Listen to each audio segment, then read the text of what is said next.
Well, Julie, we're back on Career Lab, and we've had a wonderful guest on today's show. And now we're going to have our other guest. This is also a returning guest and a colleague of mine who I invited on the show last year, and was very interesting guest. And he's an HR professional, so we're going to have him back. And I'm going to invite him into the room right now, and we'll bring him in and begin to have our talk with him. I know that you had a very good experience as well with him, Yes. so we're lucky to have him back, and hopefully he'll come in to join us. And so again, now we're going to welcome in, and I'm happy to say, Dr. Patrick Collard, who's Yes. coming in to meet with us this morning on this segment of Career Lab. Patrick, good morning. It's great to see you and great to have you back on the show. Hi, good morning. Thank you so much. Hi, Patrick. Hi, Julie. It's great to be back with both of you.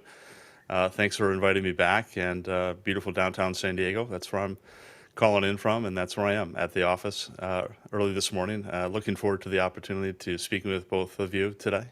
You know, one of the things I want to share with our listeners is since the time we had you on, you have completed your PhD in human resources, and that is a huge degree. And we, Julie and I, are both so excited for you.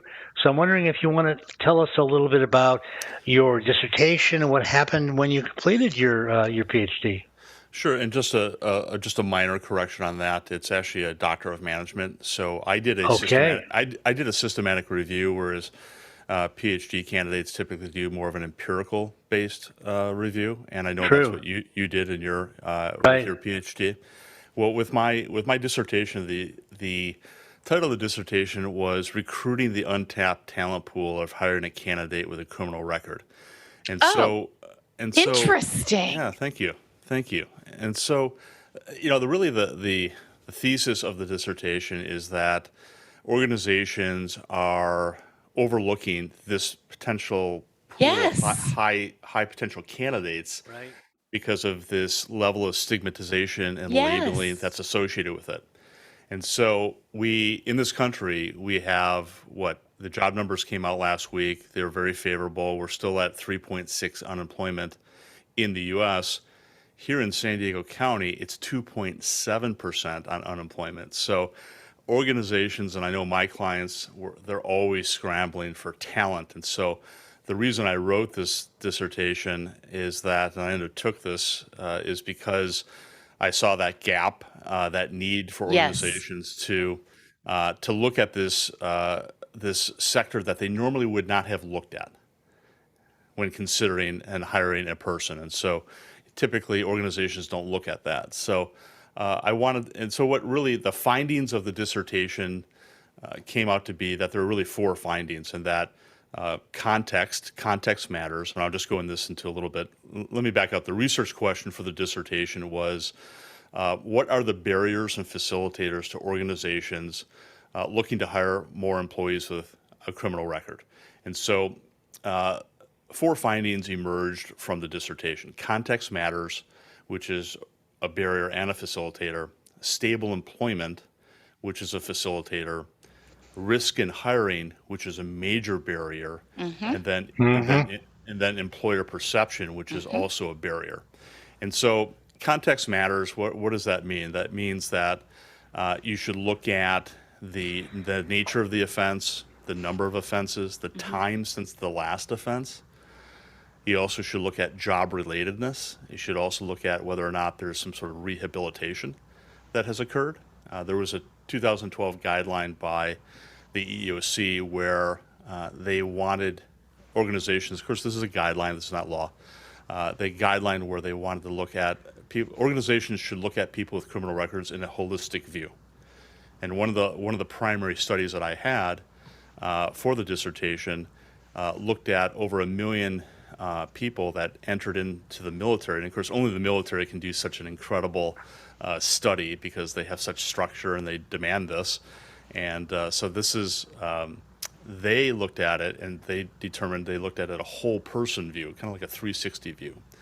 And so really kind of the recommendation for organizations is really to have a hiring matrix. So you can, with a Likert type scale, 1 to 3, you can check mark these boxes off and see what the risk assessment is of this particular candidate that you want to hire. The second finding being stable employment, And there's a difference between stable employment and gainful employment. And what I mean by that is that stable employment is where you offer somebody a higher wage, more benefits. It's a career. Whereas gainful employment is really a minimum wage job, no benefits. And what the findings and what the data suggest is that when you offer a person that has a criminal record stable employment, recidivism goes down, loyalty goes up, ergo, you're going to have less employee turnover. And as we all know, employee turnover is just a killer for organizations because it's so costly when people leave. Absolutely. Right. So let me just jump in here real quick to help our audience, Patrick, because this is so incredibly helpful and Oh, fascinating. yeah. Let me just define a couple terms. So, for our audience to understand, you did a study in which you reviewed literature of a lot of different material. You didn't actually go out and have an end and do an actual research study in that way with new candidates, but you looked at a whole literature review, and that's how you were able to draw these conclusions, correct?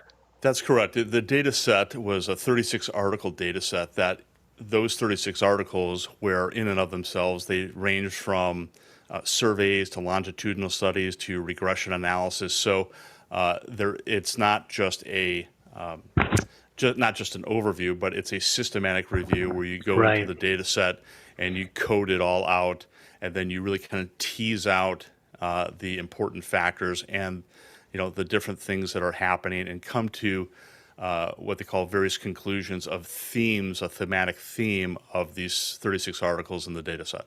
Yeah. When you said holistic, I wanted to, let's dive into some of these incredible results. One very important concept that Julie and I have actually had another guest on, where we talked about this, is rehabilitation.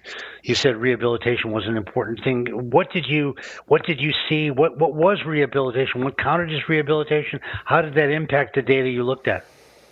Well, the data supports the fact that people that they go once they go into the system and are incarcerated, the skill sets they had going into it are important, but the skill sets that they've developed while incarcerated, so when they get out and when they're finally released, that is very important because you don't have to train that person up for some of those skill sets. Interesting. And So so you, what about offender rehabilitation? What about the criminality component? I think when you speak of that, you're speaking of what they call and hopefully I'm answering your question correctly. The rate of recidivism on the offender when they're released, it at about a 7 year period, it slopes down to the extent it'll never be to the point where where a person who's never had a criminal record, but the data does support the fact, and that's why in the United States we have about a dozen states that have what they call a 7 year rule. In California, we have that, whereby if we do a background check on a candidate, if the date of disposition is beyond 7 years, we cannot report that to the client. It's called a 7 year rule. But we know that from data and statistics and analysis, it kind of goes back to a research document, a research study back in the 1950s, where they determined that at that 7 year mark, things really slope down to the extent where they're no longer what they call an offender. And then obviously when you get beyond that 7 years, depending on what state you're in, that should not be reported. And so hopefully I've answered your question Yeah, to yeah, that yeah, extent. yeah. So, Very much so. Wow, this good. is just so interesting. Okay, so let's hear about the other two, the risk in sure. hiring and the employer Right. perception. Right. Right. The risk in hiring is actually just a major barrier because we have companies and organizations that are really kind of fear based. What was very interesting in the study is that a negligent hiring, and we've all heard of that term, negligent hiring, was really it was not as pronounced as we would like to think, and so it was not. It was a fraction of 1% that Hmm. a negligent hiring claim would crop up as a result of somebody that was hired on with a criminal record. But however, a disparate impact, what they call an adverse impact, which is unintentional discrimination. Therefore, that was an increase, and that was something that organizations should be aware of. So, I'm not saying don't worry about negligent hiring, but don't be so paralyzed by the fact of negligent hiring. You really should be looking at your policies and practices to be consistent, so you're not engaging in some sort of unintentional discrimination, such as a disparate impact. Did your research look at different levels or types of criminality, or how was that? Because I think people who own companies would want to know, if someone has a problem in their background, whether it was shoplifting or murder. Those are different, and I'm just trying to take the position of our audience, not knowing as much as you do. How did that come through in your study, Patrick? Well, we didn't look at specific criminalities, specific offenses. What I did do on exclusion is that I did not consider sexual offenders, and I did not consider habitual criminal offenders in the study. But what was interesting is that you have, whether it be a felony or a misdemeanor, you have violent crimes or drug crimes. So what was interesting to me is that the rate of recidivism for a person who committed a violent crime was no greater than somebody who committed a drug crime. So I work with a lot of employers who, they hire and they ask me to help them either in interviewing or talent acquisition, as you know, Patrick, and those kinds of things. And so I guess to help our listeners understand, are you saying that both the law and especially in California and studies suggest that if something pops up on someone's record, you can't automatically just discount them? You've got to look further as to what that is or what that was about, or is that an option for the employer? Well, you really should be looking at, especially what's interesting is that you have very low unemployment. Organizations are willing to take their bar and set a little bit lower in order to bring candidates in. They may have a drug screen that they do that is like a 5-panel drug screen, but they may now omit checking for marijuana, because in California it's permissible to use that for personal purposes or medical purposes. You have to take some level of context, and for example, I did a background check a few weeks ago. It was a burglary of 35 years ago. It was in a state in which there is no 7-year rule. So, but that particular state language says that it has to be substantially related to the position that the applicant is seeking. And so, but 35 years, Joel, I mean, that person's paid their debt to society. We go back to the hiring matrix. We look at the nature of the offense, the number of offenses, the time since the last offenses. And so 35 years ago to present day, nothing has happened in between there. So we can reasonably say that, we should not use that as some sort of stigma against that candidate going forward. I would agree with that. I've worked with a lot of HR professionals as clients over the years. So I always ask a few questions just to gain some insight for my non-HR professionals navigating their careers. And Joel and I, long time ago, had a woman on our podcast who specializes in workforce reentry for formerly incarcerated individuals. And she was fascinating. And we had a really good breakdown that day of what people should and shouldn't be doing who have a record. So since then, I have become, extremely aware of the barriers that are out there for those with a record. And I have found in counseling thousands of people that a lot of people have a record, a lot.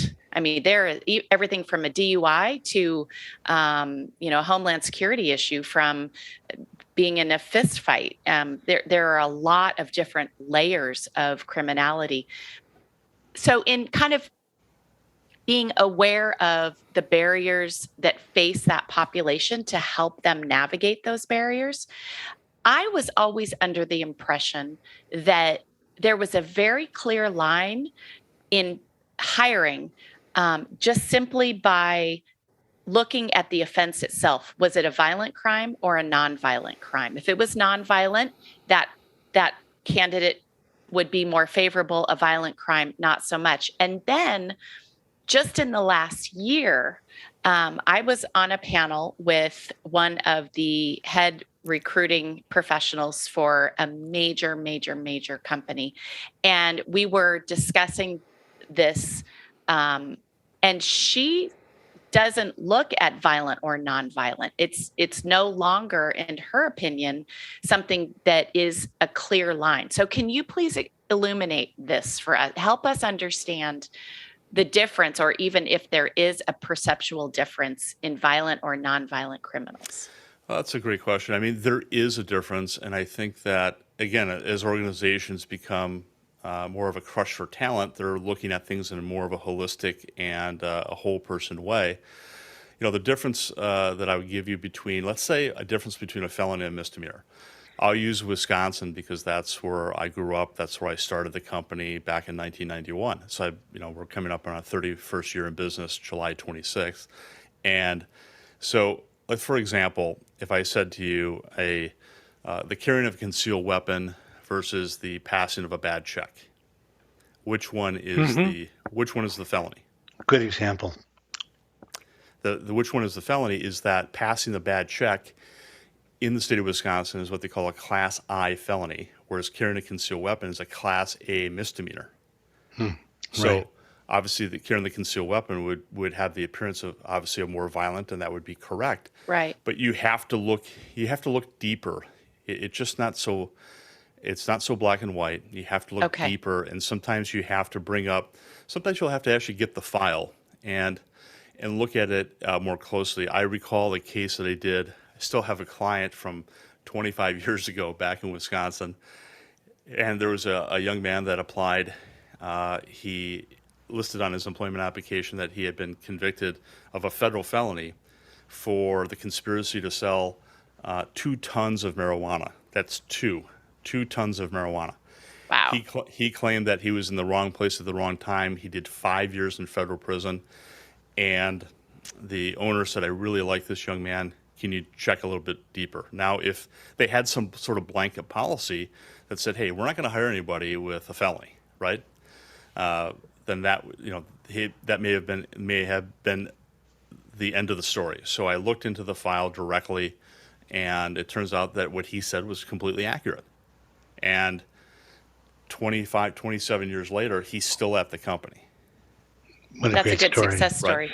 What a great story. Yeah, it's really fascinating. I wanted to ask you, this topic has a lot of, I think, moral value for us to hear about. And I wanted to just applaud you for doing it. But I did want to ask, because we're colleagues, friends, we know each other well. I don't think I've even ever asked you this. What made you choose this particular topic when you have such a wide variety to potentially choose from for your doctoral research? Well, I think it's because obviously it was within my lane, it was within my ambit. Yet it did challenge me. But there was, HR is such a wide spectrum of services. As an HR consultant, I can't know everything. I'm not a benefits person. There are specialists that specialize in that. There are people that are business coaches like yourself that specialize in those things. And I kind of stick within my sweet spot and my strong skills. And I just recognized that there was a gap in the knowledge base of organizations, especially when we have very low unemployment, and that they maybe have been overlooking this particular sector because I've seen this in our own client base that, I have a lot of discussions with clients about context. I'll be on the phone for 30 minutes describing not only between a felony and a misdemeanor, but how it plays out within their organization. Is it job related? Have we seen some level of rehabilitation? This is what we do. And so it's just not so black and white. But to answer the question, I really saw this gap that organizations have just become so, and there's a kind of a fancy word I like to use, it's called sclerotic, meaning that they were just paralyzed by the fact that they don't want to hire on somebody with a criminal record. But if they looked at the data even more and looked at not only a dissertation, board articles, and second chance hiring, they would realize that their fear is misplaced. Okay, well, see, this is the problem with having you on the show, Patrick. We would like to keep you on for 7 hours. We don't have a 7-hour I podcast, and know, this is I a know. huge problem. Julie and I are pulling our hair out thinking, how can we make this podcast longer? I mean, because you're just a fountain of information. Listen, we want to say about this topic because we want to ask you some other things this morning, but we want to say not only congratulations on choosing the topic, but congratulations on completing your dissertation and becoming a doctor in this Thank context. you. I know I have a PhD. I know what it takes, and you've done it in a not. You're not 22 anymore, so I know that you deserve tremendous kudos. And Julie and I are so proud of you. And this is just such a service to the labor force. So thank you so much for this. I cannot wait to get my hands on it. And just so that you know, I have always been an advocate to my corporate clients to take a look at formerly incarcerated individuals. They deserve a shot. They deserve a look.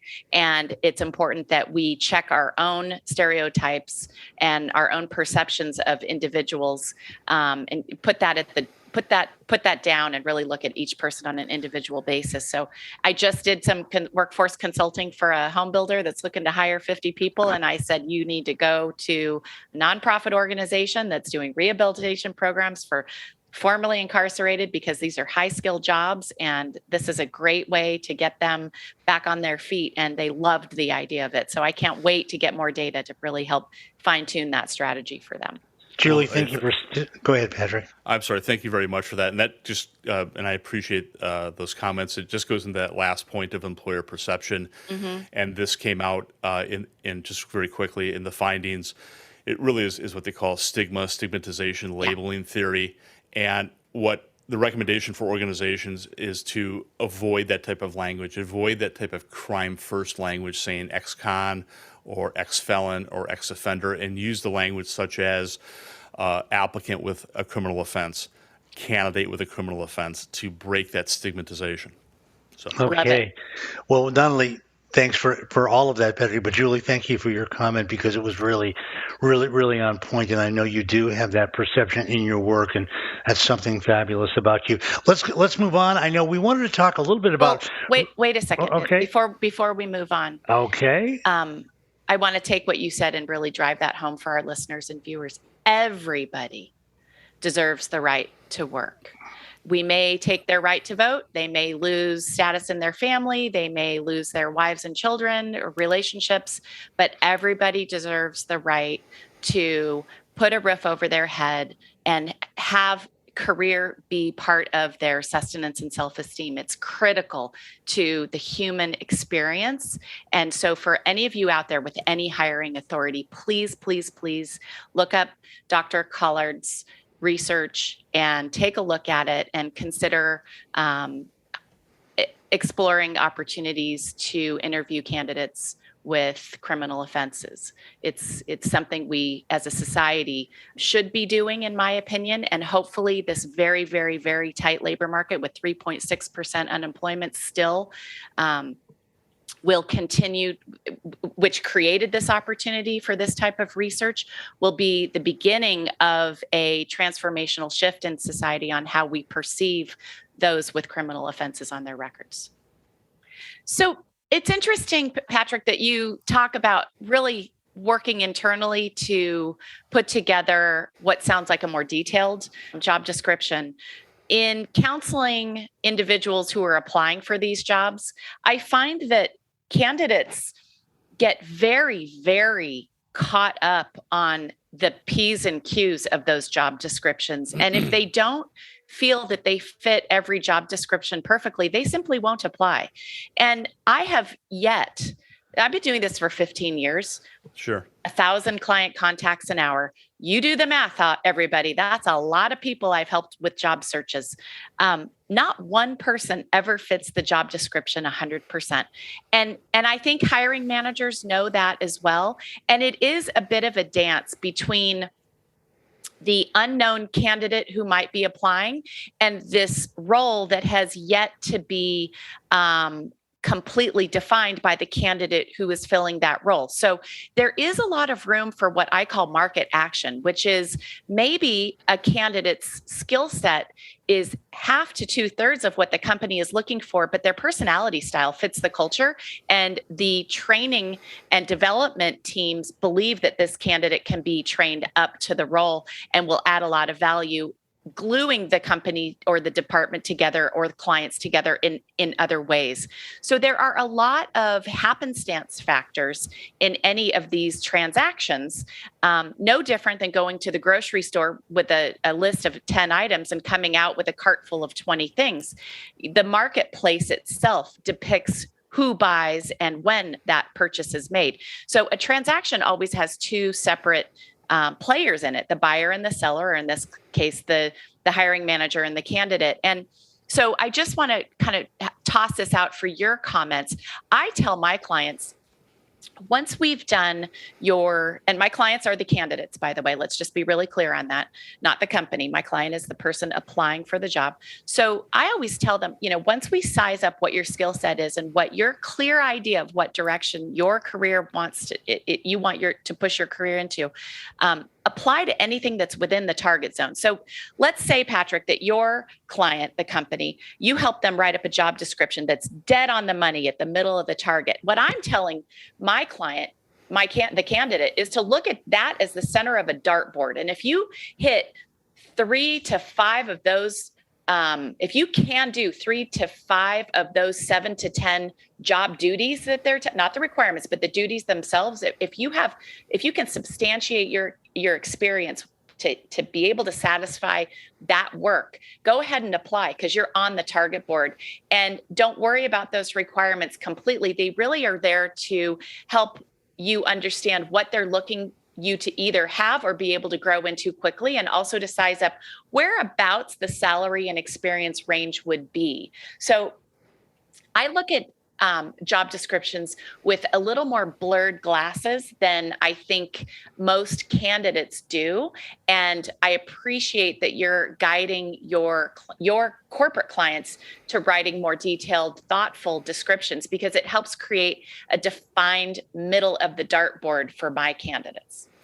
I don't disagree with anything that you said. I find that very much on point. And I think some of the words that I like to use in job descriptions are desired. Let's say this is desired, this particular knowledge, skill, and ability is desired, or including but not limited to.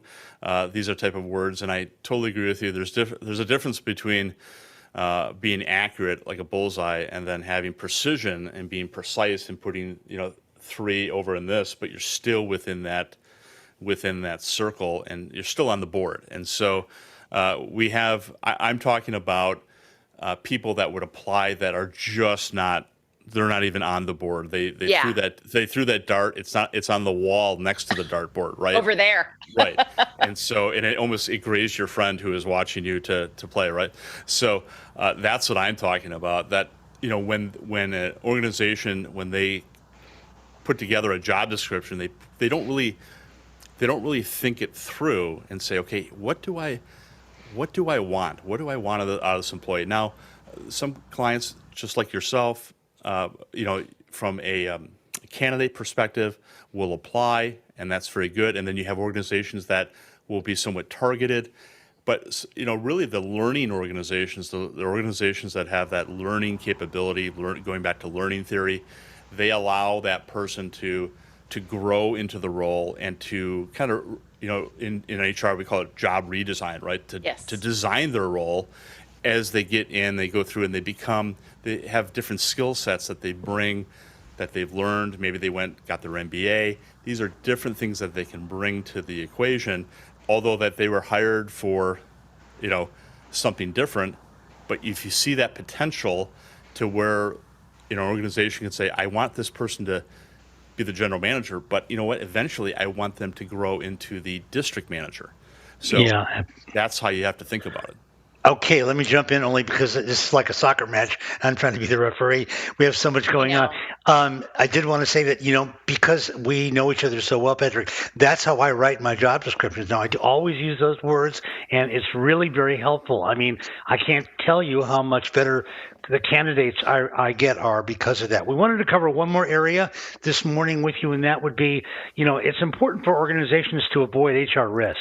And I know that's a really important area for you. So we'd like to hear your comments about that before we have to check out today. Sure. I think, as I'm sure we'd all agree with this, that hiring on anyone, there's an associated risk with that, no matter how great the candidate is. And so there's always some sort of risk. I would think that, creating a quality handbook and policies is very important to an organization, to be able to refer back to that, because when you have somebody that's hired on, typically they'll sign off on that. But really making sure that handbook is tight, making sure that the proper wording is used. And I always like to use the example of and or. There's a big difference between and or, and although it's minor on the page, it can be big in a different way. And is inclusive or is exclusive. So, if you're talking about, a floating holiday policy, and you use the word and, then all of a sudden you've contributed more money to this floating holiday policy than your organization could afford. So you have to be kind of careful with those things. And then I think being consistent in the application of the handbook and the policies is not to create, again, that disparate impact, that unintentional discrimination, that if you wrote somebody up for a performance issue, as you know, in California, that there has to be a level of a correction that is applied to that performance level. And if you're not doing that with everybody, that's an inconsistency. Now, if you're only doing that for providing that correction for people that are a member of protected class, and you're not doing that for people then you've created this disparate impact. So you have to be careful that just apply things in a very consistent manner. And then I would say, going back to, I did my undergrad and graduate school at Penn State, and did my doctorate at Maryland. But going back to Penn State, I remember a professor in one of my employment law classes that said, in HR, document everything. If you didn't write it down, it didn't happen. So you have to document, and make sure you document everything in order to protect the organization. Obviously, you want to make sure that is factual, and don't put any rhetoric in the documentation, in order to protect the organization going forward, and the other the stakeholders of the organization as well too. Patrick, I just have to ask you, because I know a lot of employers and probably a lot of people who are listening to our show, and fans, people who work with Julie, want to know about money. So what is it? What can you say and not say, both from the candidate and the employer side, about salary when somebody's coming in for an interview and you're hiring? Well, I mean, you can't ask. It was 2018 that actually went into effect. It's a pay equity issue, whereby. And the reason they removed that from the employment application, and they removed that from the hiring process, was to give people an opportunity to have kind of the market dictate the salary that you're going to offer your candidate, your applicant, your new employee. And it came down to a gender issue, because I think at that time it was 71 cents for every dollar. That means a female made 71 cents for every dollar a man made. So that's why they put that in place. And, when it comes to the interview process, you could say, what are your expectations with respect to salary? And then that person has opened up the opportunity. Now, if you've done your salary analysis, right, then you should see that whether or not that fits within your parameters, whether it's, the lower quartile or the upper quartile, or if it's in the mean, the bell curve that we look at for salary analysis. Because when I do a salary analysis, I'll look at 3 different databases, put them together, find the median, which is the middle, and then I would look at the mean, which is the average. So when I go into a situation like that, where we're interviewing candidates, and you're going to find this in this tight labor market, and I'm sure you've had this happen to you as well, that candidates will start negotiating right then and there, because they know they got the leverage, right? And so you got to be prepared with what your numbers are. If you just said, okay, well, I got to get back to you, that's not good. You're going to lose that candidate. You have to come and say, I know from my salary analysis, this role is that middle point is 150, and you're saying you want 175. Well, that's the upper quartile. And then I think of your experience. You only have 5 years of experience. You only have a bachelor's degree. Maybe that's not the right candidate, but let me talk to the stakeholders, right? Let's have you back, Dr. Collard, and talk about salary negotiation, and let's talk about, that point at the interview. I encourage every single one of my clients, and I facilitate this with them, to do a salary analysis. A lot of people do come in and, just in that example, well, I want 175. Well, great, you want it, but what are you worth? That apple wants to be a $5 apple, but I'm sorry, an apple is worth 80 cents. That's just the market price for it. So people need to understand that skills have an actual financial value to them. There's a dollar value, and the amount of skills, the complexity of your skills, the industry expression of your skills, all have an impact on that dollar value of those skills. And so to do a one-way, two-way, or three-way salary analysis to understand in your regional area what your worth, what your experience is worth, that's the $10,000 range that you go in with, not what you want. You don't go in with that. You need to be smart about, there's no negotiation in salary. They know how much you're worth. You should know how much you're worth, and you should be finding where you fit in that $10,000 range based on less experience or more. Simple. Right. And, and I'll just add by one more thing by saying, what complicates the matter is now we've got, cost of living adjustment for 2022 was like 5.9%. Read a recent study, January 2023, cost of living adjustment is going to be about 10%. It's the biggest increase in nearly 50 years in this country. And what happens when employees go for their performance review? That's what they're looking for. So you have to kind of figure that, okay, if I offer this person 170, I know that their performance review is coming up. I know COLA is going to be at 10%. Geez, I may have to bump them about 20 grand. Yeah, thank you for including the COLA piece. I was going to mention that. Okay, well, we have to wrap up. Patrick, what's your company called?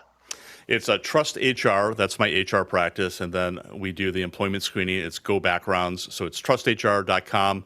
And both companies are there. And again, been in business for 31 years and have a great staff, long-term staff, very consistent in the staff. And thank you for the opportunity. It's great seeing you again, Dr. Siegel, and you as well, Julie. It's always great to talk HR. I can talk about it all day, every day, but I know you've got better things to do, and your listeners have more things to do. No. So. Well, I wanted to make sure our listeners knew how to reach you, because sometimes I think they might think, well, I can't really talk to this guy. It's Trust HR. Just go online, reach out to Dr. Collard. He's happy to talk with you, just like he talks with us, and to give you information. And he's putting this information on screen. And of course, we'll be putting it out when we launch this particular episode of the show. So Patrick, all I can say is, as a friend and colleague, it's just wonderful to have you with us again. And thank you so much for taking the time to help educate all of us about all things HR. Right. Yes, thank you so much. You are a respected business partner for us, Dr. Collard. Thank you again. Thank you so much. I greatly appreciate it. It's been fantastic. I look forward to doing it again. Maybe, we third time's a charm, right? So we can do it again sometime soon. So thank you so much. We'll hold you to that. Yep, that's a promise right there. You take care. Thanks again, Patrick. Thank you. Bye-bye. And we'll be back in a moment. Well, we're back to wrap up Career Lab, and it's certainly been a wonderful show this morning, having had a couple of great guests. And Julie, I know we probably want to talk about Patrick Collard, who is one of our favorite guests, and we were so fortunate to have him back with us. He seems to be a fountain of relevant, accurate, well-stated, and scientifically based information. Empirical information is actionable. There's nothing like it. There are so Did you coin that phrase? Empirical information is actionable? No, I just said that. That's the truth. Wow, but that's a fantastic phrase. It's the only way you should take action is on fact. Yeah, but that's just so well said. I mean, that's beautiful. Let me say that again. Empirical information is actionable. You heard it here on Career Lab from America's career coach, Julie LeCrae, and that's why she is. Career Lab will be back again soon. Please remember to reach out to Julie and I individually or collectively with any problem you have, and to find Career Lab wherever you get your podcasts. And also, if you're on LinkedIn or social media platforms, well, keep your eyes open, because we put little clips of our Career Lab podcast on, and we include the video. So you get to see our beautiful faces. And Okay, connect everyone. with us on LinkedIn. What? Connect with us on LinkedIn. Absolutely. Please do connect with us on LinkedIn. So we'll see everyone soon. It's been great seeing you today. Take care. And bye-bye.